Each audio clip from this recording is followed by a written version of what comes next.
Hi hello friends எல்லாருக்கும் வணக்கம். இன்னைக்கு நம்ம ஒரு முக்கியமான திவ்ய ஸ்தலத்தை பார்க்க போகிறோம். அருமையான கோவில். என்ன சொல்கிறது, இந்த கோயிலுடைய முகப்பெல்லாம் பார்த்தீங்கன்னா பயங்கர பிரம்மாண்டமாக இருக்கும். அவ்வளோ அற்புதமாக கோயில்களுடைய அமைப்பு இருக்குது. உள்ளுக்குள்ளே போனால் அதை விட என்ன சொல்கிறது, ஒரு கோயிலா இல்லை அது சொர்க்க பூமியா அப்படின்ற மாதிரியே இருக்கும். அந்தளவுக்கு ஒரு பிரமிக்கக்கூடிய ஒரு அழகான கோவிலை இன்றைக்கி நம்ம பார்க்க போகிறோம்.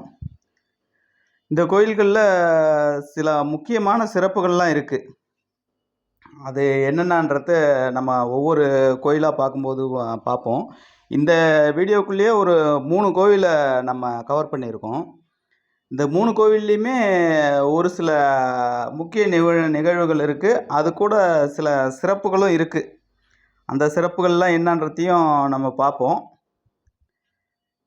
ஆனால் இது என்ன சொல்கிறது, இந்த கோயிலுக்கெலாம் நம்ம போயிட்டு வந்தால் மிகவும் நல்லது தான்.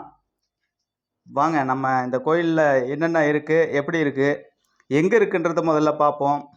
எப்படி போகலான்றதையும் பார்ப்போம். இந்த கோயிலுடைய சிறப்புகளையும் பார்ப்போம். வாங்க போகலாம். தண்ணியா?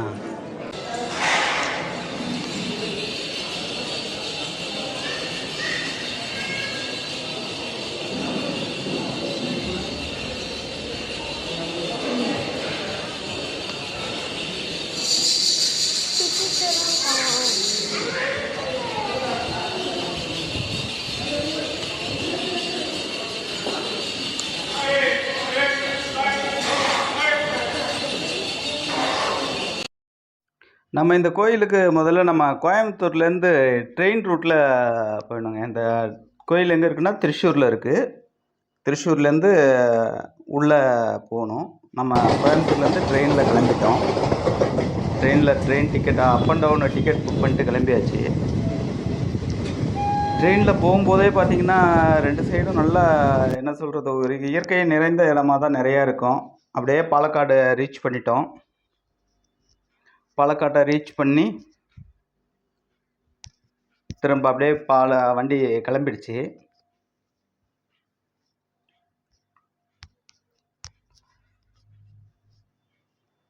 அப்படியே வண்டியை நேராக அப்புறம் திருச்சூர் வந்துட்டோங்க. கோயம்புத்தூர் ட்ரெயின் ஏறினோம். கோயம்புத்தூர் ரயில்வே ஸ்டேஷன்லேருந்து அப்படியே பாலக்காடு பாலக்காடுலேருந்து அப்படியே திருச்சூரே இறங்கிட்டோம்.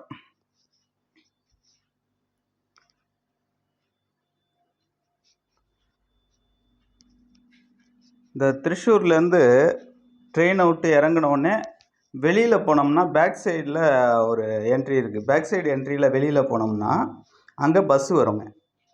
அங்கே அந்த பஸ்ஸில் ஏறி நம்ம அவங்காட்டில் களரி டெம்பிள் அப்படின்னு கேட்டு எடுக்கலாம். அப்படி இல்லைன்னா பெருங்கோட்டு கரா அப்படின்னு சொல்லிட்டு பஸ்ஸு வரும். இது எல்லாமே அவங்களே கண்டக்டரே சொல்லுவாங்க. பெருங்கோட்டுக்கரா, அவங்காட்டில் களரி, கனடிக்காவு அப்படின்னு சொல்லி பஸ்ஸுக்காரங்களே சொல்லுவாங்க. நம்ம அப்படியே அந்த பஸ்ஸில் ஏறினோம்னா நேராக இறங்கிடுவோம். அவங்க நம்ம இந்த 3 கோயிலில் எந்த கோயிலில் சொல்கிறோமோ அங்கே இறக்கி விட்ருவாங்க. இங்கே இறங்கினதுக்கப்புறம் அப்படியே பக்கத்தில் உள்ளே நடந்து வரணும். கொஞ்சம் தூரம் நடந்து வந்தோம்னா அந்த கோயில் என்ட்ரன்ஸுங்க. இந்த கோயில் தான் அவங்காட்டில் களரி டெம்பிள். அவங்காட்டில் களரி இது இறங்கிறது அவங்காட்டில் களரி டெம்பிள்னு சொல்லி இறங்கிக்கலாம். பஸ்ஸை விட்டு இறங்கினோன்னா அப்படியே உள்ளே வரலாம். உள்ளே வந்தோடனே இதான் கோயிலுடைய முகப்பு. அதுக்கு முன்னாடி பார்க்கிங் வசதி இதெல்லாம் ஏகப்பட்டது நிறைய வச்சுருக்காங்க.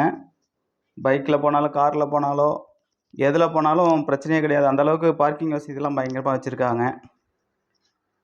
கோயிலுக்குள்ளே என்ட்ரன்ஸ்குள்ளே போகிறோம்.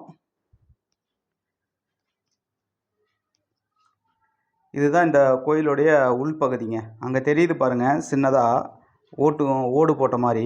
அதுதான் முக்கியமாக கோயில். அதுதான் பூர்வீக கோயில்னு சொல்கிறாங்க. பூர்வீக ஸ்தலம்னு சொல்கிறாங்க. அங்கே இருக்கிற அந்த 3 கோயில்லையுமே இந்த அவங்காட்டில் களரி இந்த கோயில் தான் பூர்வீக ஸ்தலம்னு சொல்கிறாங்க. இது நம்ம இப்போ பார்க்குற அந்த பில்டிங் பெரிய அரண்மனை மாதிரி, செம்மையாக அரண்மனை மாதிரி கட்டியிருக்காங்க. இதுவும் அந்த கோயிலுடைய சொந்தக்காரங்களுக்கு தான். இது உள்ளுக்குள்ளே இருக்கிற இடங்களுடைய அமைப்புகளை கண்ணாடி கொடுவையில் வச்சுருக்காங்க. இந்த கோயிலுடைய சிறப்பு என்னன்னு பார்த்தீங்கன்னா, குறி சொல்கிறது, குறி கேட்கறது, குறி கேட்டு அதுக்கேற்ற மாதிரி பரிகாரம் பண்ணுறது, இல்லை நமக்கு வேறு ஏதாவது ஒரு முக்கியமான தேவைகள்னால் அந்த தேவைகளுக்கு மந்திரம் இல்லை அந்த மாதிரி பரிகாரம் அந்த மாதிரி செய்ய சொல்லி நம்ம வாங்கிட்டு வர்றது அந்த மாதிரி. இது 2வது பார்த்திங்கன்னா, இதுதான் நம்ம பெருங்கோட்டுக்கரா அப்படின்ற கோயில். இந்த பெருங்கோட்டில் கரா அப்படின்ற கோயில் தான் அடுத்த கோயில். முன்னாடி பார்த்தது பூர்வீக விஷ்ணு, அங்கேருந்து தான் பூர்வீக விஷ்ணு சுவாமி கோயில் ஆரம்பிச்சிருக்கு. அதுக்கடுத்து அதுலேருந்து பிரிஞ்சு வந்தவங்க தான் இந்த பெருங்கோட்டுக்கரான்ற இடத்துல இன்னொரு விஷ்ணு கோயில் வந்து அமைச்சிருக்காங்க. இந்த விஷ்ணு கோயிலோட இந்த முகப்பு பார்த்திங்கன்னா, இது ஏற்கனவே நிறைய பேப்பர்லலாம் வந்திருக்குங்க. நம்ம நிறையா முன்னாடி பார்த்துருப்போம். இந்த ஃபோட்டோலாம் போட்டு பேப்பரில் நிறையா போட்டிருப்பாங்க இந்த கோயிலோட சிறப்பை சொல்லி. இதுலேயும் அதே தாங்க. இந்த கோயில்லையும் நம்ம அங்கே சொன்ன மாதிரி குறி சொல்கிறது, பரிகாரம் பண்ணுறது, குறி கேட்கறது, இது எல்லாத்தையும் என்ன பண்ணணுமோ அதுக்கேற்ற மாதிரி பண்ணுவாங்க. ஆனால் இப்போ முன்னாடி பார்த்த அந்த களரி, அவங்காட்டில் களரி அந்த டெம்பிளுக்கு மட்டும் காலையில் 9 மணிக்கே வந்து டோக்கன் வாங்கிட்டு வெயிட் பண்ணுங்க குறி கேட்க. காலையில் 9 மணிக்கு அங்கே இருக்கணும். 100 டோக்கன் தான் அலௌடு. அந்த 100 டோக்கனுமே வாங்கிட்டு வெயிட் பண்ணணும். மத்தியானம் 12 மணிக்கு சாமி கும்பிட்டு பூஜையெல்லாம் ஆரம்பித்து விட்டு பொது தரிசனத்துக்கு மற்ற எல்லாரையும் பொது தரிசனம் பண்ண விட்டு இவங்க 12 மணிக்கு மேலே குறி சொல்ல ஆரம்பிப்பாங்க.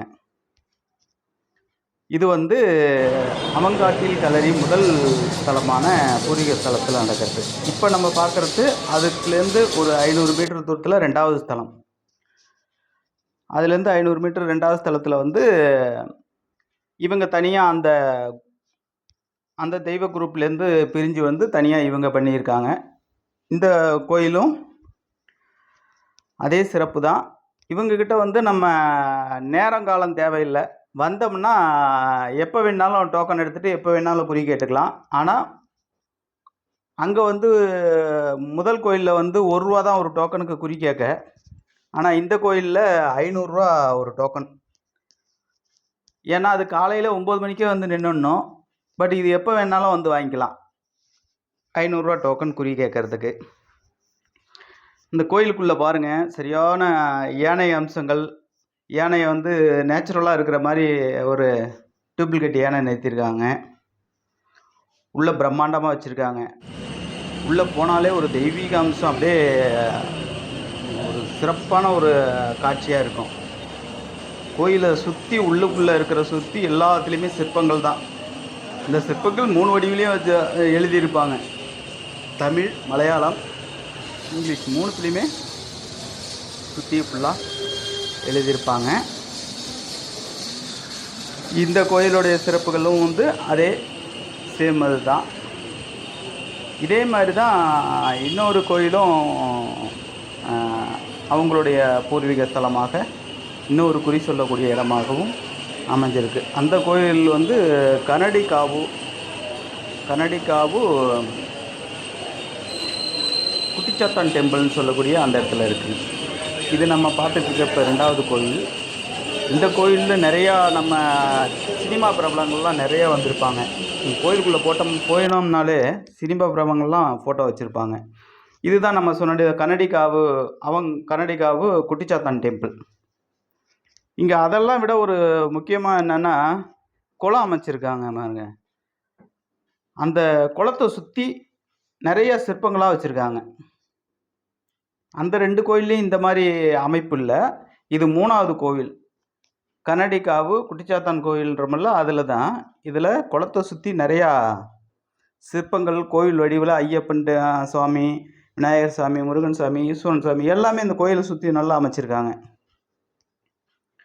அது முடிஞ்சு பார்த்திங்கன்னா அந்த கோயிலுக்குள்ளே அந்த குளத்துக்குள்ளேயே ஒரு நல்ல மீன் வளர்த்துக்கிட்டு இருக்காங்க. அதில் பார்த்திங்கன்னா ஒரு மிகப்பெரிய சிறப்பு என்னென்னா ஒரு வெள்ளை கலர் மீன் இருக்குங்க. ஒயிட் கலர் மீன் பார்த்தீங்கன்னா அங்கே பாருங்கள். ஒயிட் கலர் மீன் எவ்வளோ சூப்பராக அப்படியே சுற்றி வருது பாருங்க. எனக்கு இந்த மீனை பார்த்தோன்னே மிகப்பெரிய ஆச்சரியமாக போச்சு. ஒயிட் கலரில் இவ்வளோ பெரிய பெரிய மீனா அப்படின்ற மாதிரி. இந்த குளத்தை சுற்றி எவ்வளோ ஒரு அழகாக பிரமிப்பாக வச்சுருக்காங்க. பார்க்கிங் வசதி இங்கேயும் கார் பார்க்கிங் வசதி, டூ வீலர் பார்க்கிங் வசதிலாம் எந்த பிரச்சனையுமே இல்லைங்க. பார்க்கிங் வசதிலாம் பயங்கரமாக இருக்குது. இதுதான் கோயிலுடைய உள்பகுதி. இங்கேயும் வந்து அங்கே பாருங்கள், நேராக உட்காந்துருக்காங்க பாருங்கள். இது என்னன்னா, இந்த கோயில் 3 கோயில்லையுமே வந்து நம்ம டைரெக்டாக வீடியோவோ கேமராவோ எடுக்க விட மாட்றாங்க, அலோடு கிடையாது. அதனால் நம்ம நேரடியாக அவங்க உள்ளே என்ன பண்ணுறாங்க அப்படின்றத வீடியோ எடுக்க முடியல.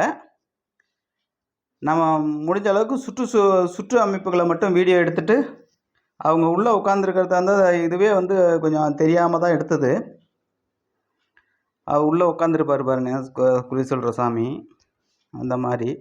ஆனால் 3 கோயிலுமே நல்லா தெய்வ கலாச்சாரத்தோட ரொம்ப அருமையாக இருக்குங்க. போயிட்டு வந்தால் ரொம்ப நல்லாவே இருக்குது. இதுதான் அந்த குட்டிச்சாத்தான், அந்த கோயிலுக்குள்ளே குட்டிச்சாத்தான் டெம்பிள்னு சொல்லி இந்த கருப்பு கலரில் பீடம் அமைச்சிருக்காங்க பாருங்கள். இந்த பீடம் தான் குட்டிச்சாத்தான் டெம்பிள். இந்த பீடத்துக்குள்ளே தான் குட்டிச்சாத்தான் இருக்கிறதா சொல்கிறாங்க. இந்த கோயிலில் நம்ம என்ன வேணுமோ அது குறி கேட்கணுமா, குறி வேணும்னா குறி கேட்டுக்கலாம். இல்லை கோயிலை மட்டும் போய் பார்த்துட்டு வந்தோம்னா, சாமி தரிசனத்தை மட்டும் பார்த்துட்டு வந்தோம்னா சாமி தரிசனம் பண்ணிக்கலாம்.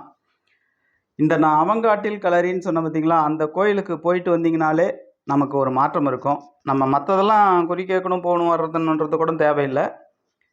நம்ம அந்த விஷ்ணு தெய்வத்தை போய் வழிபட்டு வந்தாலே நமக்கு ஒரு நல்லது நடக்கிற மாதிரியே இருக்குது.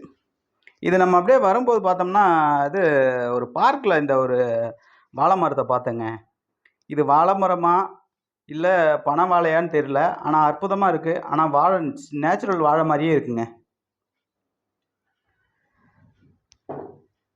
இது வந்து நம்ம முன்னாடி ட்ரெயினில் போனது வந்து நம்ம குரூப்பாக நம்ம ஃப்ரெண்ட்ஸுங்களோட போனோம். இது வந்து நான் ஃபேமிலியாக வந்து என் ஃபேமிலியை மட்டும் கூட்டிக்கிட்டு ரோடு வேவில் பைக் ரைடில் போனேங்க. நானும் ஒய்ஃபு என்னுடைய 2 பசங்க எல்லாம் சேர்ந்து பைக்கில் திரும்ப இந்த கோயிலுக்காக பைக்கில் போனோம். அப்படி போகும்போது தான் பார்த்தோம், திருச்சூர் பக்கத்தில் ஒரு 10 கிலோமீட்டர் டிஸ்டன்ஸ் இருக்கும்போதே இந்த டன்னல்வே குகைப்பாதை வந்துச்சு. இந்த டன்னல்வே குகைப்பாதையை பார்த்ததும் எனக்கு ரொம்ப செம்மையான ஒரு ஆச்சரியமாக போச்சு. சூப்பராக இருந்ததுங்க. இதில் அப் அண்ட் டவுனுக்கு 2க்குமே தனித்தனியாக அமைச்சிருக்காங்க குகை. இந்த மலையை குடஞ்சி மலைக்கு உள்ள குகை ரோடு போகுது. ஆனால் பைபாஸ் ரோடு மாதிரி உள்ள செல்லு வண்டிங்கள்லாம் நிறையா செல்லுன்னு போயிட்டே தான் இருக்குது. மேலே பார்த்திங்கன்னா இந்த வென்டிலேஷன் ப்ராசஸ்க்காக ஃபேன் வச்சுருக்காங்க. அப்படியே நம்ம குகையை விட்டு அப்படியே வெளியில் வந்துட்டோம், அடுத்த பாகத்துக்கு வந்துட்டோம். ரொம்ப நல்லா இருந்ததுங்க. இது நாங்கள் பைக்கில் 2வது டைமு ஃபேமிலியோட பைக்கில் போன ரைடு. எங்களுக்கு ஒரு ஃபஸ்ட்டு போனதை விட 2வது ஃபேமிலியாக போனது இன்னும் ரொம்ப நல்லா இருந்தது. இந்த ரோட்டில் இந்த குகைக்குள்ளே போனது இன்னும் அற்புதமாக இருந்தது. எல்லாருமே சந்தோஷமாக போயிட்டு வாங்க. அந்த அவங்காட்டில் களரி அதுதான் பூர்வீக டெம்பிள். அதுக்கு போய் வழிபட்டு வாங்க. நம்ம நினச்சதெல்லாம் நடக்கும். கண்டிப்பாக நல்லாயிருக்கும்.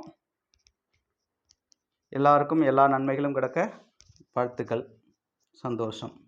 நன்றி.